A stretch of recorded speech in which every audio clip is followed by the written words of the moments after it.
ஓம் சாந்தி. 12/4/2025 காலை முரளி பாப் தாதா மதுபன். இனிமையான குழந்தைகளே, உங்களுடைய இந்த பிராமண குலம் முற்றிலும் தனிப்பட்டதாகும். பிராமணர்களாகிய நீங்கள்தான் ஞானம் நிறைந்தவர்கள்.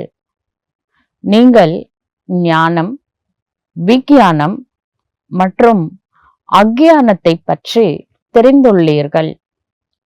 கேள்வி: எந்த ஒரு எளிய முயற்சியின் மூலம் குழந்தைகளாகிய உங்களுடைய மனம் அனைத்து விஷயங்களிலிருந்தும் விடுபட்டு கொண்டே செல்லும்? பதில்: ஆன்மீக தொழிலில் மட்டுமே ஈடுபடுங்கள். எந்த அளவிற்கு ஆன்மீக சேவை செய்து கொண்டே இருப்பீர்களோ அந்த அளவிற்கு மற்ற அனைத்து விஷயங்களிலிருந்தும் தானாகவே மனம் விடுபட்டு கொண்டே செல்லும். ராஜ்யத்தை அடைவதற்கான முயற்சியில் ஈடுபட்டு விடுவீர்கள். ஆனால் ஆன்மீக சேவையின் கூடவே என்ன படைப்பை படைத்தீர்களோ குடும்பத்தை அதையும் பாதுகாக்க வேண்டும். உங்க ஃபேமிலி அதையும் நீங்க தான் பார்த்து கொள்ள வேண்டும். பாடல்: யார் தலைவனோடு இருக்கின்றார்களோ, ஜோ பியா கே சாத் ஹை உன்கே லியே பர்சாத் ஹை அப்படின்னு ஹிந்தி முரளி சாங் இருக்கு. யார் இறைவனோட அன்பால ஒன்றாக இருக்கின்றார்களோ அப்படிப்பட்ட அன்பான குழந்தைகளுக்காக இன்று சிவ தந்தையினுடைய ஞான மழையே இன்னைக்கு பொழிய போறாரு. சரி, வாங்கலாம். அந்த மழையை என்ன, எதை பத்தி பாபா இன்னைக்கு முரளியில சொல்ல போறாரு அப்படின்றத பார்க்கலாம். ஓம் சாந்தி. பாபாவே தலைவன் என்று சொல்லப்படுகின்றது. உலகத்தின் நாயகன், உலகத்தின் தலைவன் விஸ்வநாத் அவர்தான். பாபாவிற்கு முன்னால் குழந்தைகளாகிய நாம் அமர்ந்திருக்கின்றோம். நாம எந்த சாது சந்நியாசிக்கு முன்னால அமர்ந்து இருக்கவில்லை என்பதை குழந்தைகள் தெரிந்துள்ளார்கள். நம்ம சிவ பாபாவை ஒரு சாமியாராவா பார்க்குறோம். சாமியார் முன்னாடி உட்கார்ந்து இருக்கோம். ஆத்மாவுடைய சொந்த அப்பா, என்னுடைய அப்பா, மேரா பாபா அப்படிதானே சொல்றோம். மேரா பாபா, என்னுடைய தந்தை. பிள்ளைக்கு தந்தை ஒருவன், நம் எல்லோரின் தந்தை இறைவன் சொல்றோம் இல்லையா? அப்ப பக்தி மார்க்கத்துல நாம போய் கடவுளே, இறைவா அப்படின்னு ஒரு பக்கம் கூப்பிட்டாலும் அம்மையானவன், அம்மையப்பன் அப்படின்னு ஒரு பக்கம் சொல்றோம். தாயும் நீயே, தந்தையும் நீயேன்னு சொல்றோம். இதெல்லாம் வெறும் வார்த்தைகளா தான் இருந்துச்சு. ஆனா இப்ப நாலேஜ் தெரிஞ்சதுக்கு அப்புறம் ஃபீல் பண்ணி சொல்றோம், கடவுள் நம்ம ஆத்மாவுக்கு தாயும் தந்தையுமாய் இருக்கின்றார். நாம எந்த சாது சந்நியாசிகளுக்கு முன்னால அமர்ந்திருக்கவில்லை என்பதை குழந்தைகளாகிய நாம் அறிந்திருக்கின்றோம். சிவபாபான சாமியாரா என்ன? இல்ல, அப்பா, தந்தையாக இருக்கின்றார். ஞான கடலாக விளங்குகின்றார். ஞானத்தின் மூலமாகத்தான் சத்கதி ஏற்படுகின்றது. ஞானம், விஞ்ஞானம் மற்றும் அக்ஞானம் என்று சொல்லப்படுகின்றது. விஞ்ஞானம் என்றால் ஆத்மா அபிமானியாக ஆவது ஆகும். நினைவு யாத்திரையில் இருப்பது. மற்றும் ஞானம் என்றால் சிருஷ்டி சக்கரத்தை தெரிந்து கொள்வது ஆகும். ஞானம், விஞ்ஞானம் மற்றும் அக்ஞானம், இதனுடைய அர்த்தத்தை மனிதர்கள் முற்றிலும் அறிந்திருக்கவில்லை. ஞானம்னா நான் யாரு, என்னுடைய தந்தை யாரு, நான் எங்கிருந்து வந்திருக்கேன், என்னோட வீடு உண்மையிலே ஆத்மாவோட வீடு எங்க இருக்கு? இந்த பூமிக்கு எப்போ வந்தேன்? எப்படிலாம் நடிச்சிட்டு இருக்கேன் இந்த உலக நாடக மேடையில? அடுத்து நான் எங்க போகணும்? என்னுடைய பாஸ்ட், பிரசன்ட், ஃபியூச்சர் இது எல்லாமே நான் தெரிஞ்சுக்கிறதுக்கு பேரு ஞானம். விஞ்ஞானம் அப்படின்னா இது எல்லாத்தையும் கடந்த நிலை. விக்யான் அப்படின்னா அப்படியே டோட்டலா மறந்து, ஞானத்தையே மறந்து இறை அன்புல மூழ்கிய நிலை.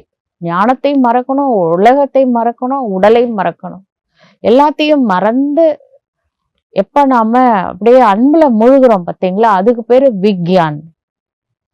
அக்யான் அப்படின்னா ஒண்ணுமே தெரியாதுங்க. நான் அந்த உடம்பு நினைச்சிட்டு இருக்கிறேன், மத்தவங்களையும் உடலா பாக்குறேன். இதெல்லாம் விக்யானம். அழியக்கூடிய பொருட்கள் மேல புத்தி போகுது அப்படின்னா அறியாமை, அக்யான். அது விக்யான்னா இதுல இருந்து டோட்டல் டிட்டாச்டு ஆயிட்டு ஞானத்தை கடந்த நிலை. ஞானம் உள்ள போனதுக்கு அப்புறம் தான் விக்யான் வரும். இது எல்லாத்தையும் கடந்து ஆத்மானு புரிஞ்சு அப்பாவை நினைக்கிறது அது விக்யான். அன்புல மூழ்கிறது. அது கூட சாதாரண நினைவு இல்லை. விக்யான் அப்படின்னா லவ்லின் அவஸ்தா. ஞானம் கூட ஞாபகத்துல இல்லாத நிலை. அக்யான் அப்படின்னா ஒண்ணுமே தெரியாது. ஆத்மானா என்னன்னு தெரியாது, கடவுள்னா யாருன்னு தெரியாது, எங்க இருந்து வந்தேன், எங்க போக போறேன், ஒரு டெஸ்டினேஷன் கிடையாது, ஒண்ணும் கிடையாது. அப்படியே ஏதோ நானும் 10ஓட 11 வாழ்ந்துட்டு இருக்கேன். அதுக்கு பேரு அறியாமை. மேக்சிமம் மக்கள் அறியாமையில இருக்காங்க. பாபா ஞானத்தை புரிய வைக்கிறாரு. ஞானத்துல இருந்து கூட அப்பாற்பட்ட ஸ்டேஜ் விக்யானுக்கு கொண்டுட்டு போறாரு. இந்த அர்த்தத்தை சாதாரண மனிதர்களால புரிந்து கொள்ள முடியாத நீங்கள் இப்பொழுது சங்கம யுக பிராமணர்கள் ஆவீர்கள். உங்களுடைய இந்த பிராமண குலம் தனிப்பட்ட குலமாகும். இதனை யாரும் தெரிந்திருக்கவில்லை. பிராமணர்கள் சங்கம யுகத்தில் இருக்கின்றார்கள் என்ற விஷயம் சாஸ்திரங்களில் இல்லை.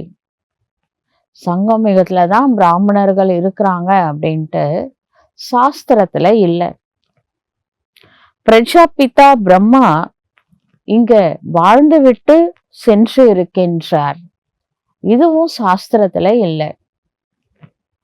அவரை ஆதி தேவன் என்று சொல்கின்றார்கள் என்பதையும் நாம் தெரிந்திருக்கின்றோம். ஆதி தேவி ஜெகதம்பா. அவர் யார்? இதையும் உலகம் தெரிந்திருக்கவில்லை.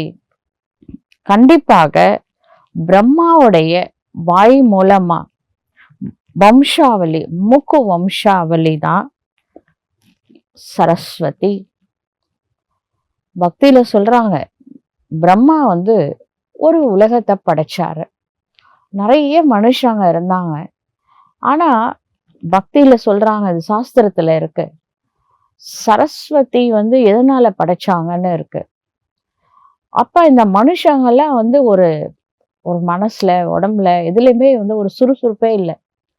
அப்படியே நடைப்பயணங்களா நடந்துட்டு இருந்தாங்க. ஒரு முகத்துல ஒரு குஷி இல்லை, ஒரு அன்பு இல்லை, ஒரு அமைதி இல்லை, எதுவும் இல்லை. ஒரு பொணம் மாதிரி நடந்துட்டு இருந்தாங்களாம். அதுக்கப்புறம் தான் சரஸ்வதிய பிரம்மா படைச்சாராம். பிரம்மா வாய் திறந்திருக்கிறாரு.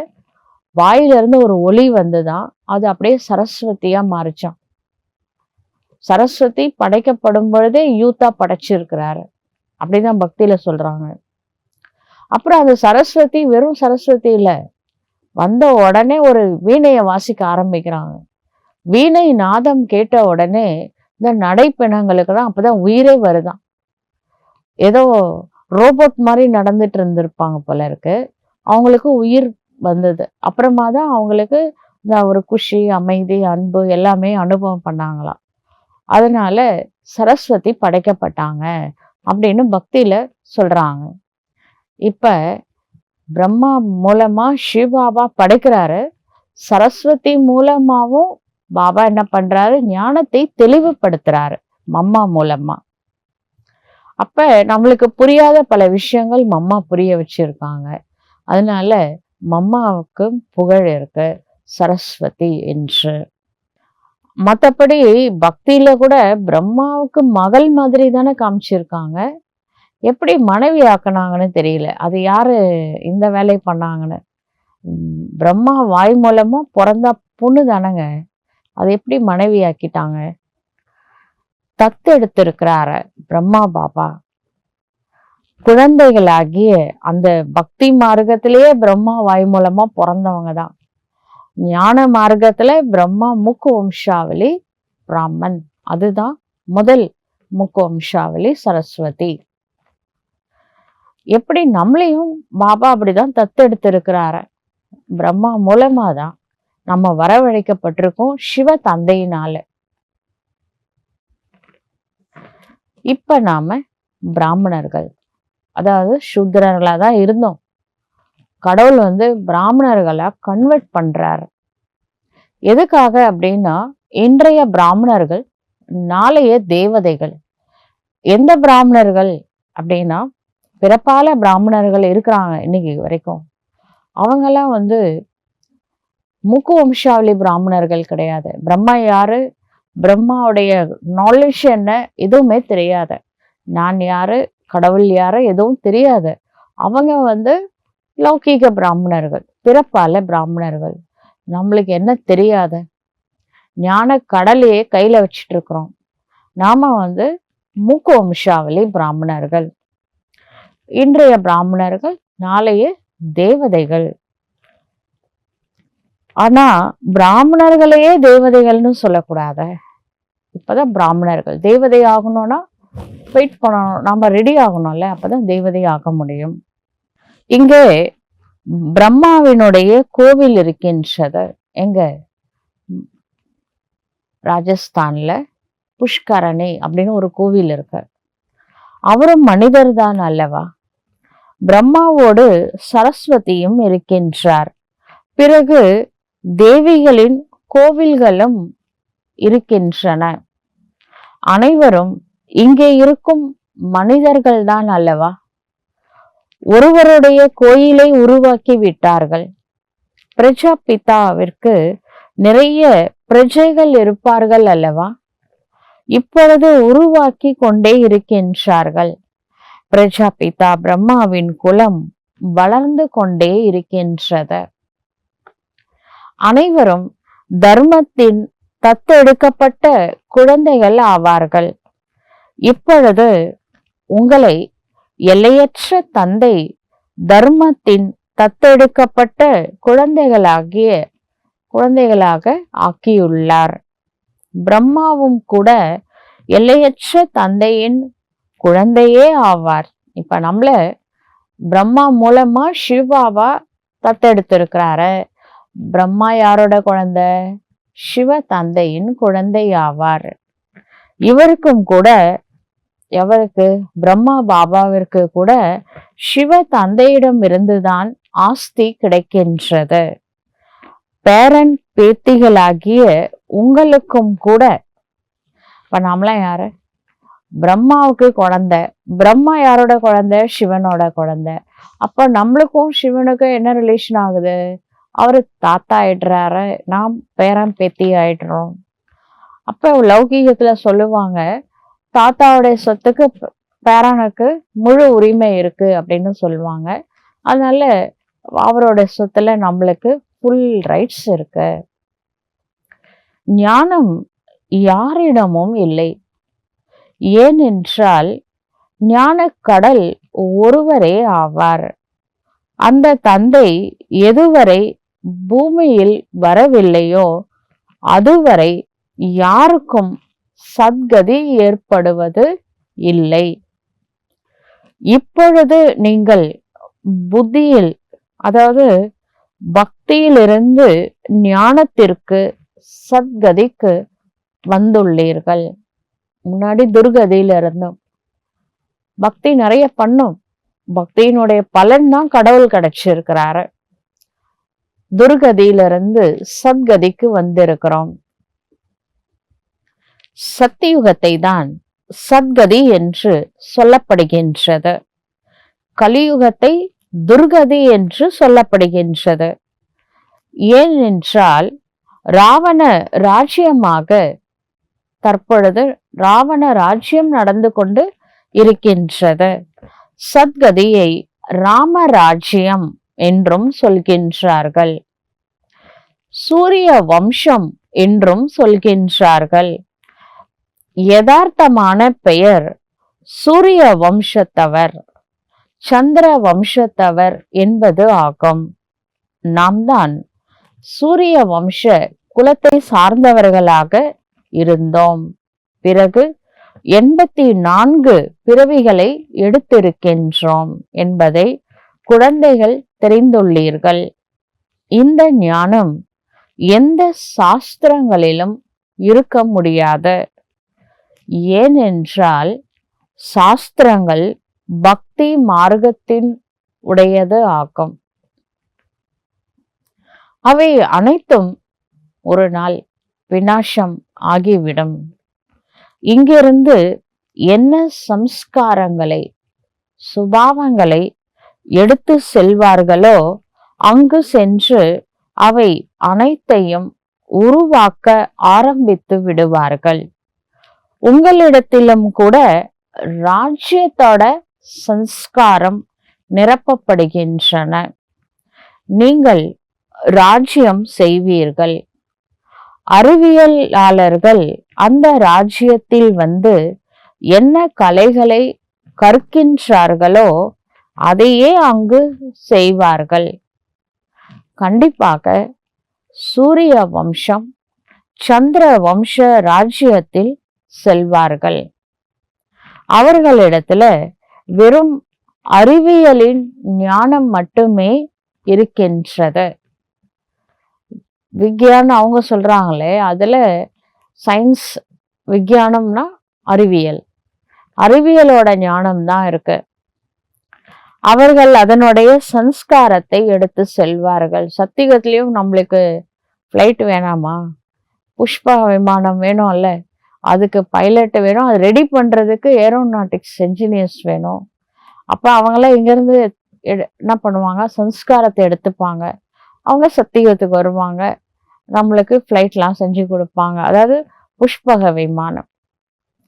அதெல்லாம் அப்படிப்பட்ட சோல்ஸ் சயின்டிஸ்ட் எல்லாம் பிகேவா ஆவாங்க. ஓரளவுக்காவது நாலேஜ் உள்ள இறங்கும். சத்தியத்துக்கு வரணும்ல, நம்மளுக்கு ஃப்ளைட்லாம் செஞ்சு கொடுக்கணும்ல, அதுக்காக வருவாங்க. அவர்களும் கூட முயற்சி செய்கின்றார்கள். அவர்களிடத்தில் அந்த படிப்பு இருக்கு. சயின்டிஸ்ட் அந்த சயின்ஸோட படிப்பு அவங்க கிட்ட இருக்கு. அதை வச்சு அவங்க முயற்சி பண்றாங்க. உங்களிடத்துல என்ன படிப்பு இருக்கு? உங்களிடத்துல வேறு எந்த படிப்புமே கிடையாது. நீங்கள் சிவ தந்தையிடமிருந்து ராஜ்யத்தை அடைகின்றீர்கள். தொழில் போன்றவற்றில் அந்த சன்ஸ்காரம் இருக்கின்றது அல்லவா? இப்ப பிசினஸ் மேன் இருப்பாங்க, நல்லா படிச்சு சம்பாதிக்கிறத விட இந்த வியாபாரிகள் பார்த்தீங்கன்னா மல்டி மில்லியனரா இருப்பாங்க. நல்ல பிஸ்னஸ்ல பக்காவா இருப்பாங்க, நிறைய சம்பாதிக்கிறாங்க. இந்த நிறைய ஹார்ட் ஒர்க் பண்ணி படிச்சவங்களை விட பிஸ்னஸ்ல சம்பாதிக்கிறாங்க. இதுல எதுக்கு சொல்ல வர்றாரு பார்க்கலாம். எவ்வளவு சச்சரவுகள் இருக்கின்றன. ஆனால் எதுவரை வானப்பிரஸ்த நிலையை அடையவில்லையோ அதுவரை வீடு வாசலை பராமரிக்க வேண்டும். இப்ப நம்ம ஒரு பிசினஸ் மேன் அப்படின்னு வச்சுக்கோங்களேன், அல்லது ஏதோ ஒரு வேலை செய்யறோம்.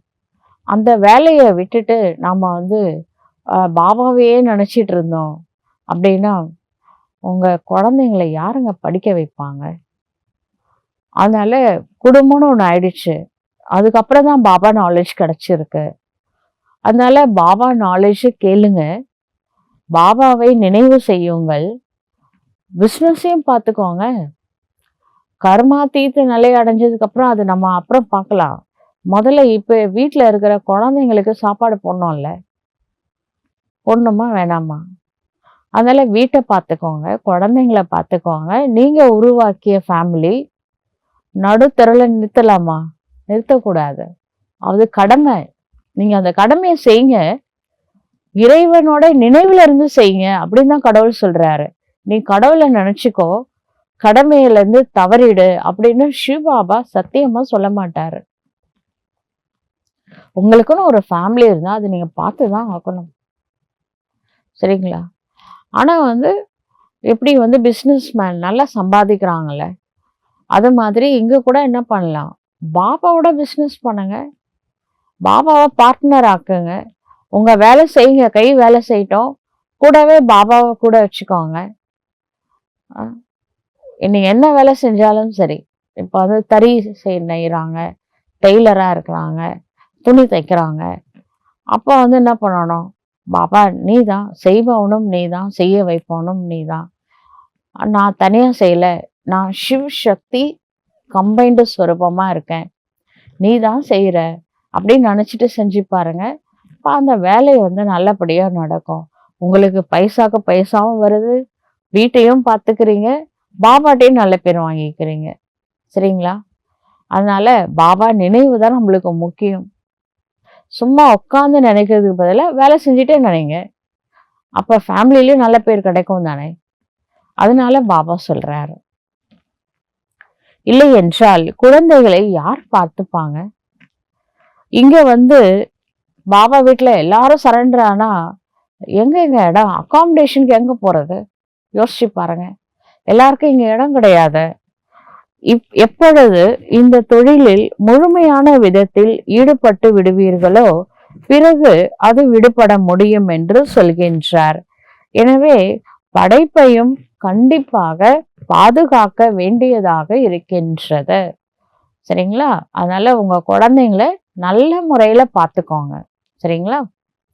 பிரம்மா பாபா 400 குழந்தைங்களை வளர்த்தாரு. நீங்க உங்க வீட்டுல எத்தனை குழந்தைங்க இருக்காங்க? மிஞ்சி மிஞ்சி போனா 4 குழந்தைங்க இருப்பாங்க தானே. ஒரு 4 குழந்தைங்களை பார்த்துக்க முடியாது? பிரம்மா பாபா 400 குழந்தைங்களும் திருப்திப்படுத்தினாரு. கூடவே யோகாவும் பண்ணிக்கிட்டாரு, கிளாஸும் கேட்டுக்கிட்டாரு, தாரணையும் பண்ணாரு, சேவையும் பண்ணிட்டாரு. பார்த்தீங்களா? நீங்க 400 குழந்தைங்களை பார்க்க போறது இல்லைல்ல, 4 குழந்தைங்க தானே இருப்பாங்க அதிகபட்சம். அதனால என்னால குழந்தைங்களை பார்த்துக்க முடியாது, நான் சரண்டர் ஆயிடுறேன் அப்படிலாம் நினைக்கக்கூடாது. நீங்க எங்க இருக்கிறீங்க அப்படின்றது கடவுள் பார்க்கல, நீங்க என்ன பண்ணிட்டு இருக்கிறீங்க அப்படின்றதுதான் கடவுள் பார்க்கிறாரு. அதனால இருந்த இடத்துல இருந்து கர்ம யோகியாக இருந்து இறைவனை நினைச்சீங்கன்னா எக்ஸ்ட்ரா மார்க் போடுவாரு, ஹெல்ப் பண்ணுவாரு. யாராவது நல்ல விதத்தில் ஆன்மீக சேவையில் ஈடுபட்டு விடுகின்றார்கள் என்றால் பிறகு அதிலிருந்து மனம் விலகிவிடும். அதுவே சில பேருக்கு கடமைகள் இருக்காது, ஃப்ரீ பேர்ட்ஸ், குமார்ஸ், கன்னியாஸ்லாம். அவங்க நினைச்சா பாபாட்ட இருந்து சேவை பண்ணலாம். சேவையில அதிகமா இன்வால்வ் ஆக ஆக மற்ற தேவையில்லாத விஷயங்கள்ல இருந்து நம்ம விடுபட முடியும். எந்த அளவிற்கு நேரத்தை இந்த ஆன்மீக சேவையில் கொடுக்கின்றோமோ அந்த அளவிற்கு நல்லது என்று புரிந்து கொள்வார்கள். தூய்மையற்ற நிலையிலிருந்து தூய்மையாக ஆவதற்கான வழியை சொல்லவே பாபா வந்துள்ளார். எனவே குழந்தைகளும் இந்த சேவையை செய்ய வேண்டும். ஒவ்வொருவருடைய கணக்கும் பார்க்கப்படுகின்றது. எல்லார் கணக்கும் அவர் கையில இருக்கு. ஃபுல் ஜாதகம் இருக்கு. இந்த ஒரு பர்த் இல்லத, நம்ம வந்த நாள்ல இருந்து இந்த நாள் வரை 84 வேஷத்தை மாத்திருக்கோம். ஒவ்வொரு வேஷத்துலயும் நம்ம பேர் என்ன, உருவம் என்ன, full details A to Z சிவபாபாட்ட இருக்கு. ஃபுல் எல்லாரோட ஜாதகம். ஒரு சோல் பூமிக்கு எத்தனை பர்த் எடுக்குதோ எல்லா டீட்டெயில்ஸ் அவர்கிட்ட இருக்கு. ஒவ்வொருத்தரோட கணக்கும் பார்க்கப்படுகின்றது. ஒருத்தவங்க சரீரம் விடுறாங்க அப்படின்னா அவர்கிட்ட தான் போகணும். எங்க போவோம்? கடைசியில் அவர்கிட்ட தான் போகணும். அப்புறம் அவர் கணக்கு செக் பண்ணுவாரு. ஏற்கனவே போன பிறவியோட க்ளோசிங் பேலன்ஸ் இந்த பிறவிக்கு ஓப்பனிங் பேலன்ஸ் ஆச்சு. இப்போ எவ்வளோ கணக்கு முடிச்சிருக்கோம், எவ்வளோ ஆட் பண்ணியிருக்கோம், ப்ளஸ் எவ்வளோ ஆட் ஆச்சு, மைனஸ் எவ்வளோ டெலீட் ஆச்சு, இல்லை ஆட் ஆச்சா, பாவ கணக்கு எவ்வளோ, புண்ணிய கணக்கு எவ்வளோ, இது எல்லாம் செக் பண்ணுவார். பண்ணிட்டு அதுக்கப்புறம் கணக்கு சரி பண்ணி எங்க போய் பிறக்கணும், அடுத்த பிறவில பிறந்தா இந்த பெண்டிங் லிஸ்ட் சரி பண்ணலாம், அந்த இடத்துக்கு அனுப்புவாரு. எல்லையற்ற தந்தை தூய்மையற்ற நிலையிலிருந்து தூய்மையான வாழ்க்கை வாழ்வதற்கான வழியை மட்டுமே கொடுக்கின்றார். அவர் தூய்மையான வழியை மட்டுமே சொல்கின்றார். மற்றபடி இதை பார்த்து கொள்வது, வழி சொல்வது இவருடைய வேலையாகி விடுகின்றது.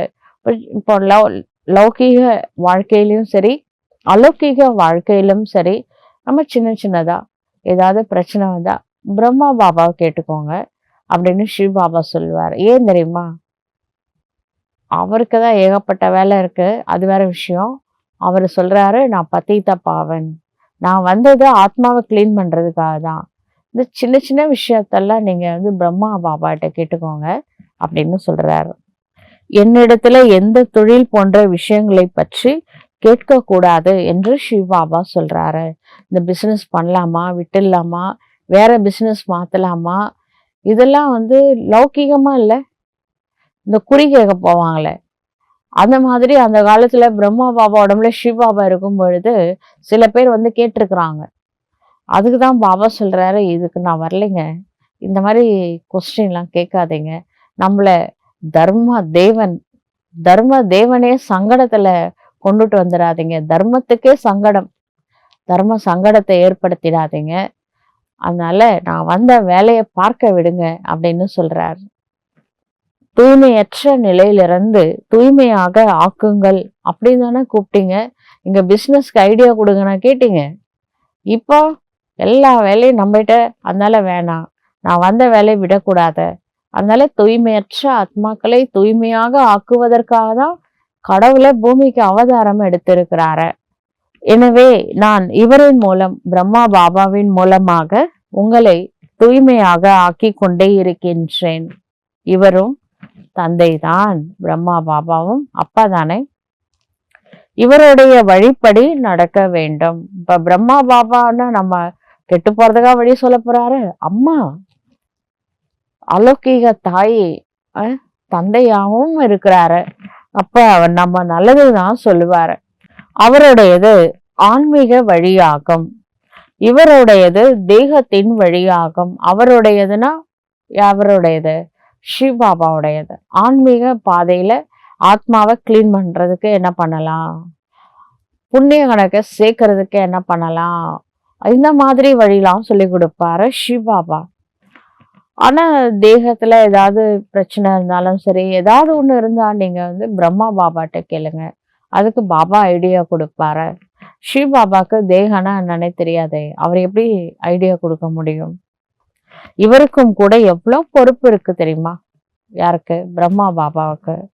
பாபாவின் கட்டளை என்னை மட்டும் நினைவு செய்யுங்கள் என்று இவரும் கூட சொல்லிக்கொண்டே இருக்கின்றார். பாபாவின் வழிப்படி செல்லுங்கள், பாபா காமிக்கிற வழிப்படி செல்லுங்கள்.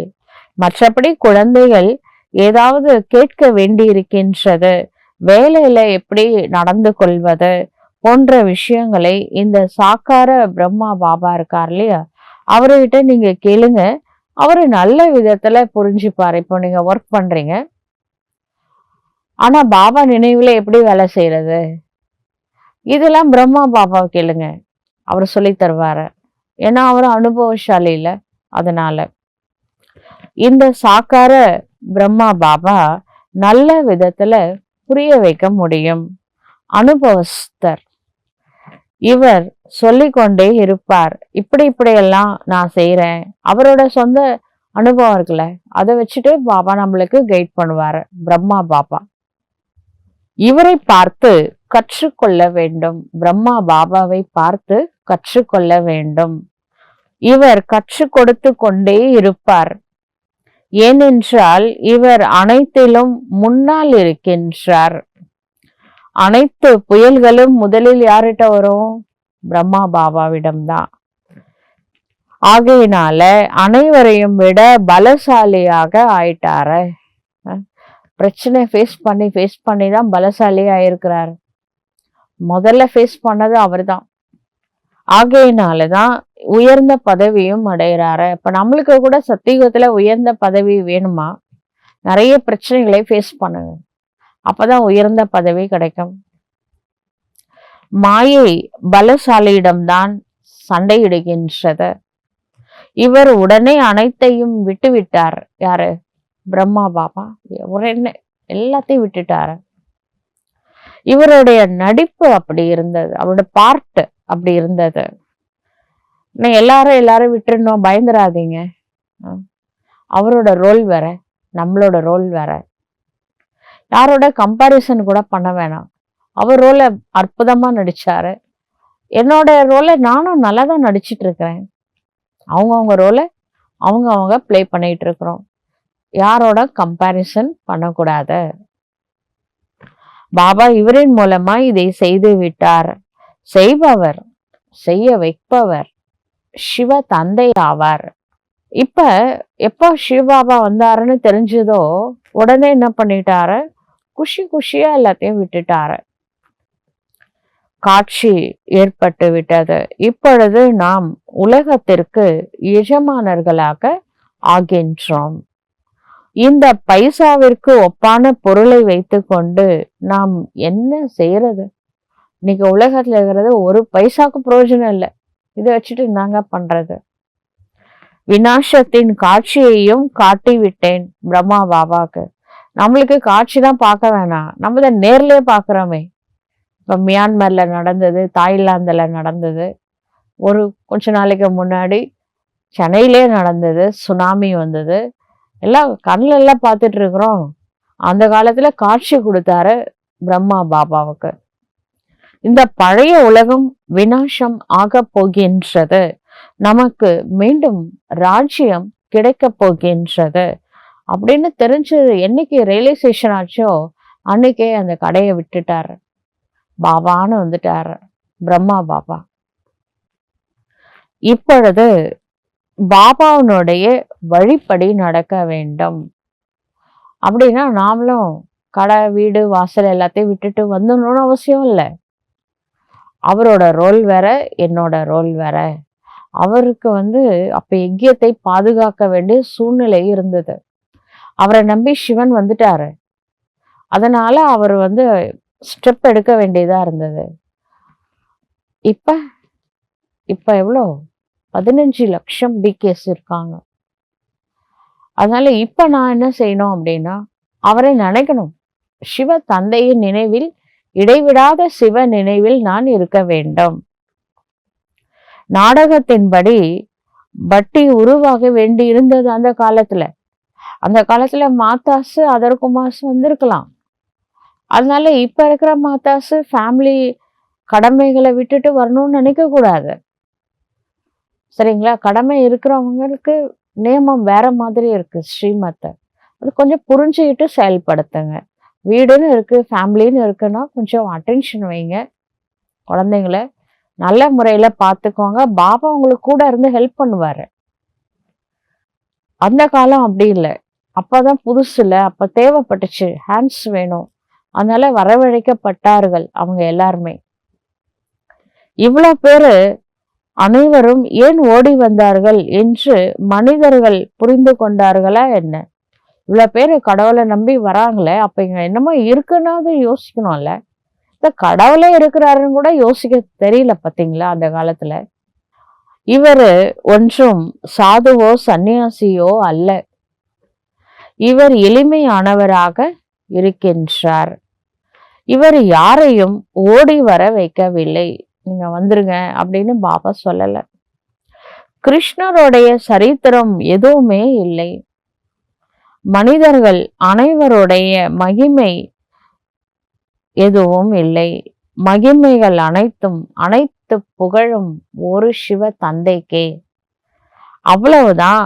பாபா தான் அனைவருக்கும் சுகம் கொடுக்கின்றார், உங்களோடு பேசுகின்றார். நீங்கள் இங்கே யாரிடம் வந்துள்ளீர்கள்? உங்களுடைய புத்தி அங்கேயும் செல்லும், இங்கேயும் இருக்கும் என்றால் சிவபாபா பரந்தாமத்தில் இருக்கக்கூடியவர் என்பதை தெரிந்துள்ளீர்கள். இப்பொழுது இவருக்குள் வந்துள்ளார். இப்ப பிரம்மா பாபா எதிலே நான் உட்காந்து திருஷ்டி வாங்குறேன், அந்த உடம்புல சிவன் இருக்கிறாரு, இங்கேயும் இருக்கிறாரு, பரந்தாமத்திலயும் இருக்கிறாரு அப்படின்னு நினைக்க சொல்றாரு. பாபாவிடமிருந்து நமக்கு ஸ்வர்க்கத்தின் ஆஸ்தி கிடைக்க வேண்டும். கலியுகத்திற்கு பிறகு கண்டிப்பாக ஸ்வர்க்கம் வரும். கிருஷ்ணர் கூட பாபாவிடமிருந்துதான் ஆஸ்தியை பெற்று சென்று ராஜ்யம் செய்கின்றார். இதுல சரித்திரத்தின் விஷயமே இல்லை. உயர்ந்தலும் உயர்ந்தவர் ஒரு தந்தையே ஆவார். அவருக்கு தான் அனைத்து மகிமையும் இருக்கின்றது. இவர் கூட அவருடைய அறிமுகத்தை கொடுக்கின்றார். ஒருவேளை அவர் நான் சொல்கின்றேன் என்று சொன்னால் இவர் தன்னை பற்றி சொல்கின்றார் என்று மனிதர்கள் புரிந்து கொள்வார்கள். ஆனா சொல்றதெல்லாம் ஈஸ்வரனா இருக்கும். இவன் அந்த காலத்துல பிரம்மா பாபா உடம்புல இருக்கும் பொழுது அது கண்டுபிடிக்க தெரியல அந்த காலத்து மனிதர்களால. அவங்க பிரம்மா பாபா தான் ஏதோ சொல்றாருன்னு நினைச்சிட்டாங்களாம். இந்த விஷயங்களை குழந்தைகளாகி நீங்கள் புரிந்து கொள்கின்றீர்கள். பகவானை ஒரு பொழுதும் மனிதன் என்று சொல்ல முடியாத, அவர் எப்பொழுதுமே நிராகாரமானவராகவே இருக்கின்றார். எங்க இருக்கிறாரு? பரந்தாமத்தில் இருக்கின்றார். உங்களுடைய புத்தி மேலேயும் செல்கின்றது, கீழேயும் வருகின்றது. எதுலயே கடவுளை வச்சுட்டு எதுக்கு மேல போ சொல்றாரு அப்படின்னு யோசிக்க கூடாது. பரந்தாமத்துல இருக்கிற பரமாத்மாவையும் நினைங்க, கண்ணு எதிரில் இருக்கிற பாபா மீட்டு டைம்ல பாபா இங்கதானே இருப்பாரு, இவரையும் நினைங்க அப்படின்னு பாபா சொல்றாரு.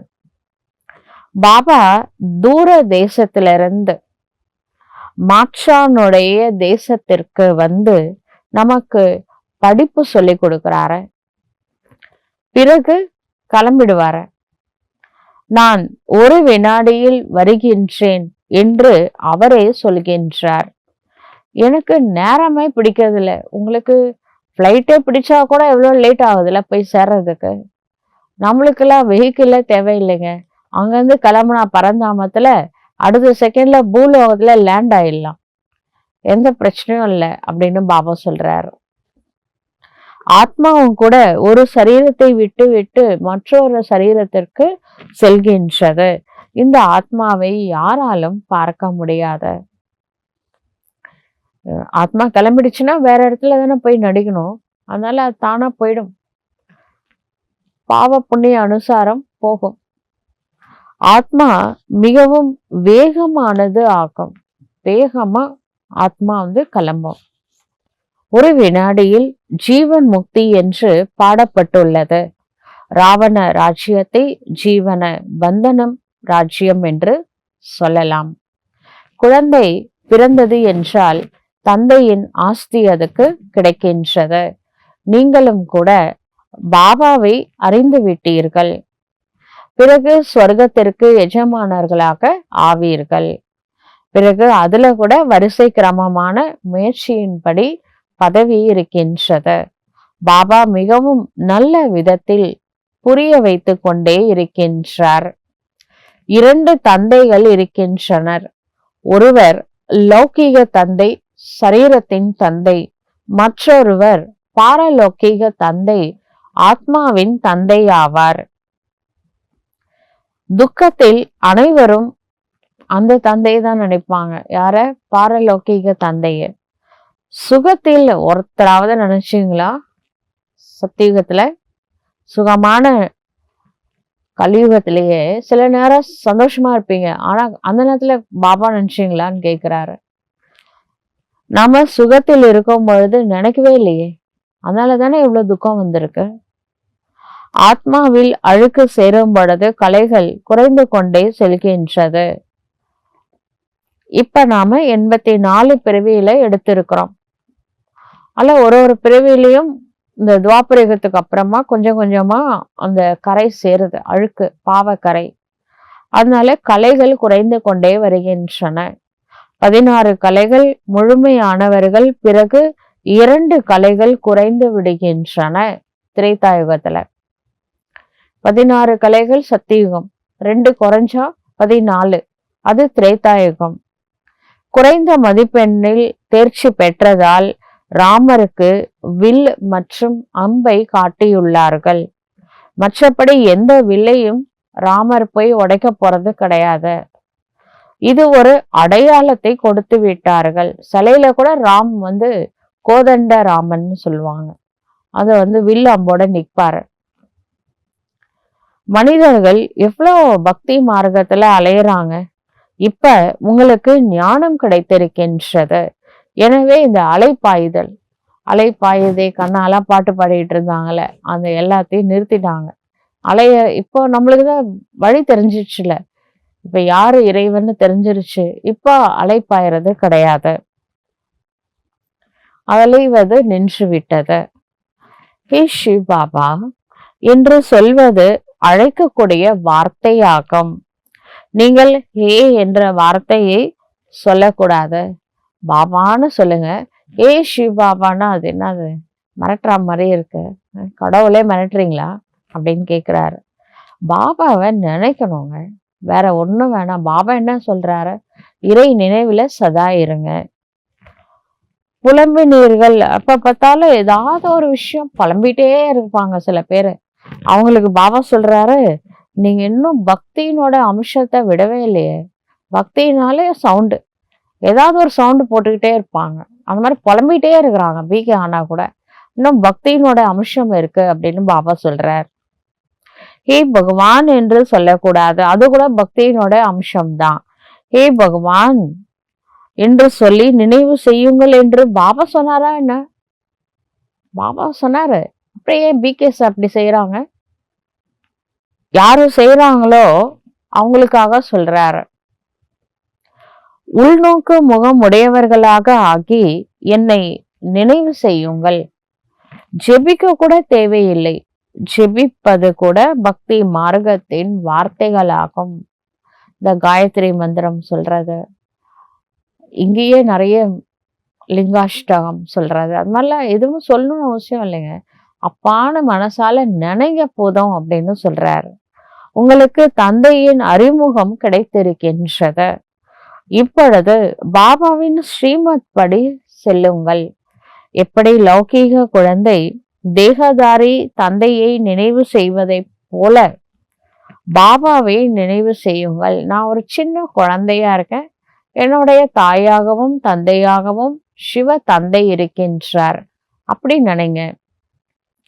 அவர்கள் தேக அபிமானத்தில் இருக்கின்ற காரணத்தினால தேகதாரி தந்தையை ஏன் நினைவு செய்கின்றார்கள்? பாரலௌகிக தந்தை ஆத்மா அபிமானியாக இருக்கின்றார். இவருக்குள் வருகின்றார் என்றாலும் கூட தேக அபிமானியாக ஆவது கிடையாது. பிரம்மா உடம்புல வராரு, ஆனா அவருக்கு பாடி கான்சியஸ் இருக்காது. ஏன்னா அது வரும்போதே தெரிஞ்சுட்டுதான் வராரு, இது சொந்த உடம்பு இல்லைன்னு.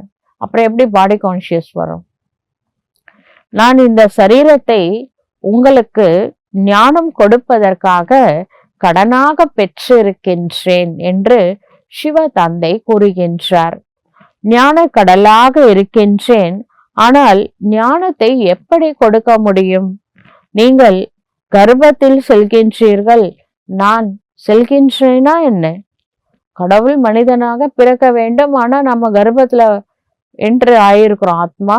ஆனா பரமாத்மாவால கர்ப்பத்துல வரமாட்டாரு.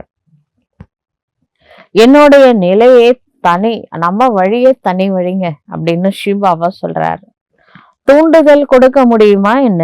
நான் ஒரு சாதாரண உடலில் வருகின்றேன் என்று சிவபாபா சொல்றாரு. கீதையில இருக்கு, நான் ஒரு சாதாரண வயோதிகரோட உடம்புல வரேன் அப்படின்னு இருக்கு. பரக்காய பிரவேசம் செய்யறேன். அவருடைய பெயரை பிரம்மா அப்படின்னு வைக்கிறேன் பாபா வந்ததுக்கு அப்புறமா. ஏனென்றால் சந்நியாசம் செய்கின்றார் அல்லவா. இப்பொழுது பிராமணர்களின் மாலை உருவாக்க முடியாது என்பதை குழந்தைகளாகிய நீங்கள் தெரிந்துள்ளீர்கள். ஏனென்றால் உடைந்து கொண்டே இருக்கின்றது. மாலையை ஒழுங்கா செய்ய முடியல பாபாவால.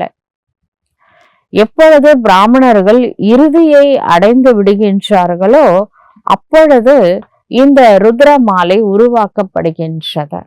அது வரைக்கும் ஜானையர்னா முனை இறங்கிட்டு தாங்க இருக்கு. நம்ம எப்படி உருவாக்குறது? அது விட்டுட்டாரு, ட்ரை பண்ணி விட்டுட்டாரு. சரி லாஸ்ட்ல பாத்துக்கலாம் அப்படின்னு. பிறகு விஷ்ணுவின் மாலையில் செல்கின்றார்கள். மாலையில் வருவதற்கு நினைவு யாத்திரை வேண்டும். இப்பொழுது உங்களுடைய புத்தியில நாம் தான் முதலில் சத்தோ பிரதானமாக இருந்தோம். பிறகு சத்தோ ரஜோ தமோவில் வருகின்றோம். இது நாமதான் என்பதன் அர்த்தம் இருக்கின்றது அல்லவா? ஓம் என்பதன் அர்த்தம் தனிப்பட்டது. ஓம் என்றால் ஆத்மா எனும் அர்த்தமாகும். பிறகு அதே ஆத்மா சொல்கின்றது, ஆத்மாக்களாகிய நான் தேவதா, க்ஷத்ரிய, வைஷ்ய, சூத்ர. பிறகு அவர்கள் ஆத்மாதான் பரமாத்மாவாக ஆகிவிடுகின்றது என்று சொல்கின்றார்கள். அதாவது ஹம்சோ சோகம், நான் தான் தேவதையா இருந்தேன் சத்தியுகத்துல, அதே நான் தான் திரேதாயுகத்துல க்ஷத்ரியனா இருந்தேன், துவாபரயுகம் வரும் பொழுது வைஷ்யனா இருந்தேன், நான் தான் கலியுகத்துல சூத்ரனா மாறியிருக்கேன். இப்ப கடவுள் என்ன பிராமணர்களா மாத்தி இருக்கிறாரு. இதுதான் ஹம்சோ சோகம்னு அர்த்தம். அவங்க பக்தியில என்ன சொல்லிட்டாங்க, ஆத்மாதான் பரமாத்மா, பரமாத்மா தான் ஆத்மா அப்படின்னு சொல்லிட்டாங்க. உங்களுடைய ஓம் மற்றும் நாம் தான் அது என்பதன் அர்த்தம் முற்றிலும் தனிப்பட்டதாகும். ஓம்னா கடவுள் பக்தி மார்க்கத்துல, நம்மளுக்கு ஓம்னா நான் ஒரு ஆத்மா. சரிங்களா? முதல் ஸ்டெப்பே வேற வேற. அடுத்து ஹம்சோ சோகம், அவங்க என்ன பண்ணிட்டாங்க, ஆத்மாதான் பரமாத்மா, பரமாத்மா தான் ஆத்மான்னு சொல்லிட்டாங்க.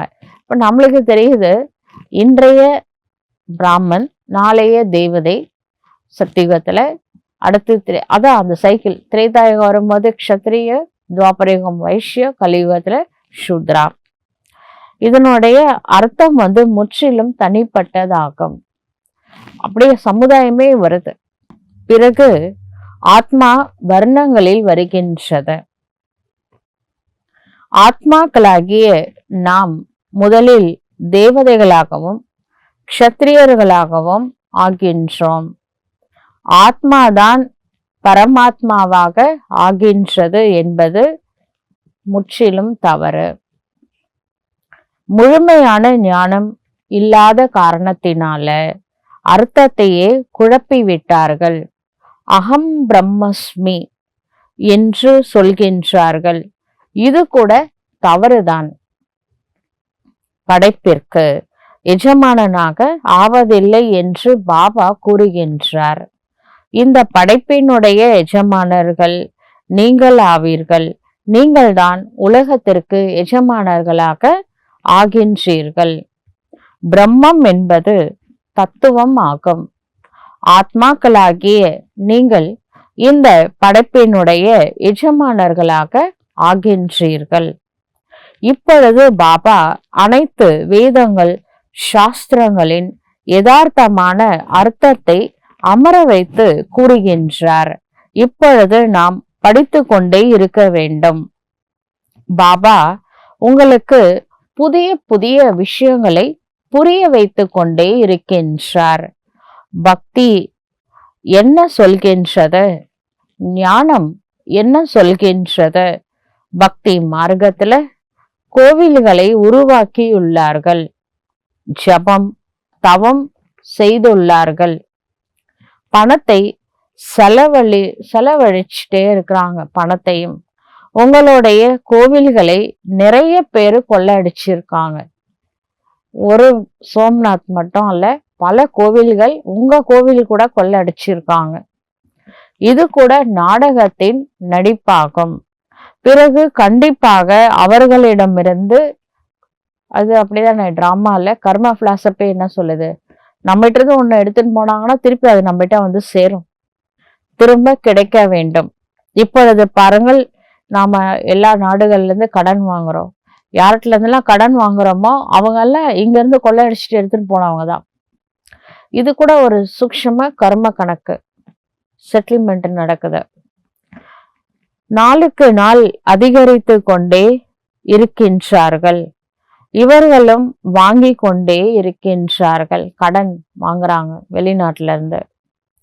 அவர்கள் எவ்வளவு எடுத்தார்களோ அவ்வளவு முழுமையான கணக்கை கொடுப்பார்கள். இங்க இருந்து கொள்ளை அடிச்சுட்டு போனது ரிட்டர்ன் வரும். உங்களுடைய பணத்தை யாரெல்லாம் சாப்பிட்டாங்களோ அவர்களை விழுங்கி விட முடியாத. பாரதம் அழிவற்ற கண்டம் அல்லவா? பாபாவினுடைய பிறப்பிடமாக இருக்கின்றது பாரத நாடு. சிவ தந்தையின் பர்த் பிளேஸ் பாரதம். இங்கேதான் பாபா வருகின்றார். பாபாவினுடைய கண்டத்திலிருந்து தான் எடுத்து செல்கின்றார்கள் என்றால் திருப்பி தரத்தான் வேண்டும். கொள்ளடிச்சாங்கள இந்த பாரத நாட்டை கொள்ளடிக்கிறாங்க அப்படின்னா சிவனோட தாய் நாட்டுல இருந்து கொள்ளடிக்கிறாங்கன்னு அர்த்தமா. அவர் பர்த் பிளேஸ்ல இது, அதனால போனது ரிட்டர்ன் வரும் அப்படின்றார். பாருங்கள் சமயப்படி எப்படிலாம் நடக்குது அப்படின்னு பாருங்க. போனது எப்படி வருதுன்னு நீங்களே பார்க்க போறீங்க. இந்த விஷயங்களை நீங்கள் தெரிந்துள்ளீர்கள். எந்த சமயத்துல விநாசம் வரும் என்பதை அவர்கள் தெரிந்துள்ளார்களா என்ன? அரசாங்கம் கூட இந்த விஷயங்களை ஏற்றுக்கொள்ளாத. விநாசம் வரும்னு சொல்லுங்க, சிரிப்பாங்க. அது வந்ததுக்கு அப்புறம் பார்த்துக்கலாம். ஆனா வரும். நாடகத்தில் இது ரெக்கார்டிங் இருக்கு. விநாசம் நடந்தே தீரும். கடன் வாங்கி கொண்டே இருக்கின்றார்கள். திரும்ப வந்து கொண்டே இருக்கின்றத. நம்முடைய ராஜ்யத்திலிருந்து நிறைய பணத்தை கொண்டுட்டு போயிட்டாங்கல்ல, அது இப்போ கடன் என்ன பண்றாங்க, அவங்களே கொடுக்குறாங்க. நம்ம பாரத நாட்டுக்கு நிறைய கடன் வாங்குது பாரத நாடு. அதை திருப்பி கொடுக்க போறது இல்லைன்னு தெரியாது அவங்களுக்கு.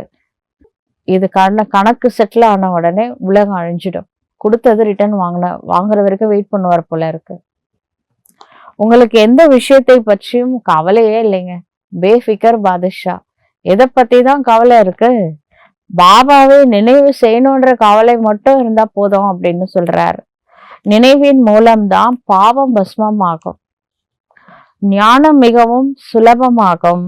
மற்றபடி யார் எந்த அளவிற்கு முயற்சி செய்கின்றார்களோ அப்படியே ஆகும். ஸ்ரீமத் கிடைத்து கொண்டே இருக்கின்றது. அழிவற்ற டாக்டரிடம் ஒவ்வொரு விஷயத்திலும் வழி கேட்க வேண்டும். லௌகிகத்துல ஃபேமிலி டாக்டர்கிட்ட கேட்டுட்டு செய்யறேன் அப்படின்வாங்க. நீ உங்களோட ஃபேமிலி டாக்டர் யார? வைத்தீஸ்வரன். ஒரு வார்த்தை கேளுங்க, அவசரப்பட்டு செய்யாதீங்க. நல்லது. இனிமேலும் இனிமையான காணாமல் போய் கண்டு எடுக்கப்பட்ட செல்ல குழந்தைகளுக்கு தாயும் தந்தையுமான பாப் தாதாவின் அன்பு நினைவுகளும் காலை வணக்கமும். ஆன்மீக குழந்தைகளுக்கு ஆன்மீக தந்தையின் நமஸ்காரம். ஆன்மீக தந்தைக்கு ஆன்மீக குழந்தைகளின் நமஸ்காரம். தாரணைக்கான முக்கிய சாரம். முதல் பாயிண்ட், எவ்வளவு நேரம் கிடைக்கின்றதோ அவ்வளவு நேரம் இந்த ஆன்மீக தொழிலை செய்ய வேண்டும். ஆன்மீக தொழிலின் சம்ஸ்காரத்தை ஏற்படுத்த வேண்டும். தூய்மையற்றவர்களை தூய்மையாக்கும் சேவையை செய்ய வேண்டும். உள்நோக்கு முகம் உடையவர்களாக ஆகி பாபாவை நினைவு செய்ய வேண்டும். வாயிலிருந்து ஹே கடவுளே, இந்த ஹேன்ற வார்த்தை வரக்கூடாது. எப்படி பாபாவிற்கு அகங்காரம் இல்லையோ அதுபோல அகங்காரம் இல்லாதவர்களாக ஆக வேண்டும். வரதானம். மனதின் எண்ணம் மற்றும் விருத்தி மூலம் சிரேஷ்டமான அதிர்வலைகளின் நறுமணத்தை பரப்பக்கூடிய சிவசக்தி கம்பைன்டு ஆகுக. மனதின் எண்ணம் மற்றும் விருத்தி, உள் உணர்வு ரெண்டுமே பாசிட்டிவா இருக்கணும், சிரேஷ்டமா இருக்கணும். அப்ப நம்ம மனசுல இருந்து வைப்ரேஷன் அதிர்வலைகள் பரவ ஆரம்பிக்கும். அப்படி யாரு பரப்புறாங்களோ அப்படிப்பட்ட சிவசக்தி கம்பைன்டு இணைந்த சொரூபமானவர்கள் ஆகுக. எவ்வாறு தற்காலத்தில் ஸ்தூலமான நறுமணத்திற்கான சாதனங்கள் ரோஜா, சந்தனம் மற்றும் வெவ்வேறு விதமான நறுமணத்தை பரப்புகின்றார்களோ, அகர்பத்தி எடுத்துக்கிட்டாலும் சரி, ரூம் ஃப்ரெஷ்னர் அதை கூட எடுத்துக்கோங்க. அதுல அந்த சாண்டல், அந்த சந்தனத்துக்காக சிலது இருக்கும் அகர்பத்தி, சிலதுல ரோஜா ஸ்மெல் வர அகர்பத்தி இருக்கும், ஜாஸ்மின் அந்த ஒரு அகர்பத்தி, பலவிதமான அகர்பத்திலாம் இருக்கு. அந்தந்த அகர்பத்தி மூலமா அந்த நறுமணம் பரவுகின்றது. அதுபோல நாம யார சிவனோடு இணைந்த சக்தியாக நாம் இருக்கும் பொழுது நீங்கள் மனதின் எண்ணம் மற்றும் விருத்தியின் மூலமாக சுகம், சாந்தி, அன்பு, ஆனந்தத்தின் நறுமணத்தை பரப்புங்கள். அங்க ரோஜாவோட ஸ்மெல் வருது, சந்தனத்தோட ஸ்மெல் வர மாதிரி நம்ம கிட்ட இருந்து ஆன்மீக நறுமணம் பரவணும். நறுமணம்னா ஸ்மெல் இல்லை, வைப்ரேஷன். சில சமயம் அமைதியை வைப்ரேட் பண்ணுங்க, சந்தோஷத்தை வைப்ரேட் பண்ணுங்க. அது மாதிரி பல நற்குணங்களை வைப்ரேஷன் மூலமா மற்றவங்களுக்கு கொடுங்க அப்படின்னு பாபா சொல்றாரு. சாந்தி, அன்பு, பேரானந்தம் இதெல்லாம் வைப்ரேஷன் மூலமா பரப்புங்க. தினமும் அமிர்த வேளையில விதவிதமான சிரேஷ்டமான அதிர்வலைகளின் நீரூற்று போல ஆத்மாக்களின் மீது பன்னீர் தெளித்திடுங்கள். எண்ணம் என்ற தானியங்கி சுவிட்ச் மட்டும் ஆன் செய்திடுங்கள். சுவிட்சை மட்டும் ஆன் பண்ணிடுங்க. இது ஆட்டோமேட்டிக்கா இயங்குற சுவிட்ச். அப்பொழுது உலகத்தின் அசுத்தமான விருத்திகளின் துர்நாற்றம் என்ன உள்ளதோ அது சமாப்தி ஆகிவிடும். சில இடங்கள்ல இப்போ ரீசெண்டா முன்னாடிலாம் ரிசப்ஷன் அப்படின்னா பன்னீர் தெளிப்பாங்க. சில பெண்கள்லாம் லைனா நின்றுட்டு பன்னீர் தெளிப்பாங்க. இந்த காலத்துல என்ன செய்யறாங்க அப்படின்னா அதுக்கு ஒரு மிஷின் வச்சிடுறாங்க. அந்த மிஷின் தானா பன்னீரை தெளிச்சுக்கிட்டே இருக்குது. அது வரவங்க எல்லாம் அதுக்கு மிஷின் கிராஸ் பண்ணி தான் போகணும். அவங்க மேல பன்னீர் விழும்.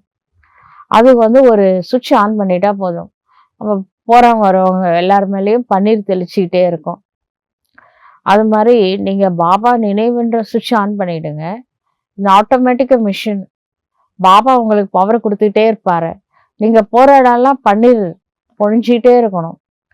அதாவது என்ன அர்த்தம், உங்ககிட்ட இருந்து ஒரு பாசிட்டிவ் எனர்ஜி வைப்ரேஷன் மூலமா அதிர்வலைகள் மூலமாக வாயு மண்டலத்துல பரவிக்கிட்டே இருக்கும் அப்படின்னு சொல்ல வராரு. அப்ப பாசிட்டிவ் எனர்ஜி பரவ பரவ நெகட்டிவான விஷயங்கள்லாம் சமாப்தி ஆகிவிடும், துர்நாற்றம் நீங்கிவிடும். நறுமணம் பரவுறதுனால பாசிட்டிவான எனர்ஜி பரவ பரவ நெகட்டிவான விஷயங்கள் சமாப்தி ஆகிவிடும். ஸ்லோகன் சொல்றாரு, சுகத்தை வழங்கும் வள்ளல் மூலம் சுகத்தின் பொக்கிஷத்தை பெறுவது இதுவே அவருடைய அன்பின் அடையாளம் ஆகும். சுகத்தை வழங்கும் வள்ளல் பாபா நம்மளுக்கு எவ்வளோ சுகத்தை கொடுக்கிறாரு, அவர்கிட்ட இருந்து இந்த பொக்கிஷத்தை நாம அடையிறோம் இல்லையா, இதுதான் கடவுள் நம்ம மேல வச்ச அன்பின் அடையாளம் ஆகும். நல்லது. ஓம் சாந்தி.